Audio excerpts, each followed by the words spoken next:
Hello. आज तारीख 23/11/2021 नीलकंठ स्थान डॉक्टर भीमराव रामजी अंबेडकर विद्यालय खंद्रा पोस्ट खंद्रा भाया उखरा 711363 बीडीओ ऑफिस और police station Andal sub divisional office Durgapur district Paschim Bardhaman West Bengal near by lord Shiva temple Neelkanth Sthan. Today educational घुट्टी के तहत 23/11/2021 West Bengal civil service main examination जो क्वेश्चन 2021 का है, जो 29/8/2021 में आया था, उसका इंडियन कॉन्स्टिट्यूशन संविधान भारतीय संविधान पर है। और इसमें क्वेश्चन ये जो कक्षा 6 से लेकर के 12 तक जो एक्सटर्नल कैंडिडेट हैं वो देख सकते हैं। पैसा का अभाव है, ट्यूशन नहीं पढ़ पा रहे हैं, देखेंगे कुछ तो उनको लाभ होगा ही। हाँ, यहाँ पर क्वेश्चन पर आते हैं। Which one among the following future of the constitution of India is indicating of the fact that the real executive power is invested into the council of ministers headed by prime minister in India। इसमें option A में दिया है universal of adult सफ्रेज, दूसरा में दिया है federalism, तीसरा में दिया है रिप्रेजेंटेटिव लेजिस्लेचर, चौथा में दिया है डी में पार्लियामेंट्री डेमोक्रेसी। इसका कहने का है कि कौन सा संविधान के कौन सा धारा में कौन सा एक में ये बात है। तो सबसे पहला यहाँ पर संविधान का 79 धारा में देखते हैं, उसमें काउंसिल ऑफ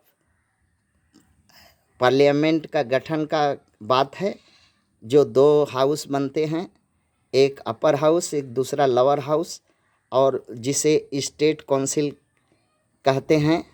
ये उसी के अंतर्गत एक और क्लॉज है इंडियन कॉन्स्टिट्यूशन में, जो 74 क्लॉज 1 में कहा है, पावर प्रोवाइड किया है, real executive power is invested in the Council of Ministers headed by Prime Minister in India to parliamentary democratic system by indirectly choice system। कहने का मतलब है कि ये जो है सिस्टम इनडायरेक्टली चॉइस सिस्टम है, इसमें और के माध्यम से होता है। यही मुख्य इस देश का जो मिनिस्टर चुने जाते हैं एग्जीक्यूटिव के लिए काम करने के लिए रियल क्षमता है, उसको जनता नहीं चुन करके, हाँ, प्राइम मिनिस्टर अपना मनोनीत करते हैं। और सिर्फ यही एक जिसका इस देश का सर्वनाश का कारण हो रही है, जनता के प्रति कोई जवाबदेह नहीं होते वो सब। हाँ, जिसके चलते जनता स्ट्राइक करे, ये पड़े, भूखमरी करे, चिल्लाए, स्ट्राइक करे, कुछ भी करे, करना पड़ता है जनता को, क्योंकि जनता के प्रति ये जवाबदेह नहीं होते। रियल पावर तो इनको दिया है प्राइम मिनिस्टर को। हाँ, प्राइम मिनिस्टर नॉमिनेट करते हैं इनको, और मुख्यमंत्री नॉमिनेट करते हैं राज्य स्तर पर। तो ये सब जो है जनता से दूर रहते हैं और जनता के प्रति इनका कोई जवाबदेही नहीं रहता। हाँ, पूरा जो काउंसिल है ये जवाबदेह होता है, किंतु ये पर्टिकुलर किसी का दोष नहीं दिया जा सकता। वो चाहे जो जितना नालायकी करे, जितना उखमच करे, ये सबसे बड़ा भारतीय गणतंत्र का सबसे बड़ा लेकडाउन है। इसको नहीं सुधारा जा सकता। अगर डायरेक्ट डेमोक्रेटिव आ जाती, हर एक का चुनाव सीधा जनता के माध्यम से होता, तो ये सिस्टम नहीं रहता, जनता चुनती और हटाने का रिकॉल करने का भी पावर जनता को जिस तरह वोट देने का रहता उस तरह रिकॉल पावर भी रहता। तो ये इतना ज़्यादा जो अभी भारत में डेमोक्रेटिक का जो लॉकडाउन हुआ है या डेमोक्रेटिक का एक मजाक हो रहा है, ये नहीं होता। ताकि जवाबदेह होते, डर होता उनको, उन एग्जीक्यूटिव को, कि जनता हटा देगी, जनता का काम जनता के मुताबिक नहीं, जनता के फेवर में नहीं करने से हटा देगी जनता, तो थोड़ा बहुत सही रहते। हाँ, ये दुख है। और दूसरा क्वेश्चन है यहाँ पर जो जो 3 नंबर है, when was Indian constitution first adapted, Bharat का संविधान कब जो अंगीकृत किया गया था।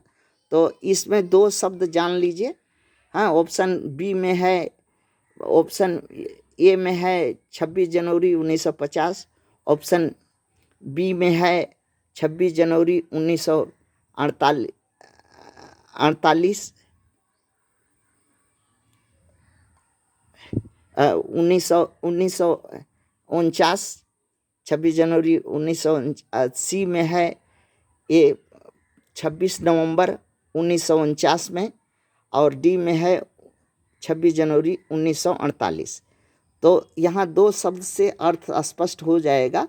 एडॉप्शन माने अंगीकृत करना, तो भारत का संविधान और दूसरा शब्द है इम्प्लीकेशन, कब से लागू हुआ और कब से इसके अंगीकृत किया गया। तो ये 26 नवंबर 1949 में अंगीकृत हुआ, एडॉप्शन हुआ इस संविधान का, भारतीय संविधान का, और इसको लागू हुआ 26 जनवरी 1950 में पूरे देश भर में। किंतु यहाँ पर क्वेश्चन यही है कि एडॉप्शन कब से हुआ, तो एडॉप्शन में सी ऑप्शन इसका राइट होगा। हाँ, 26 नवंबर 1949 में। थैंक्स।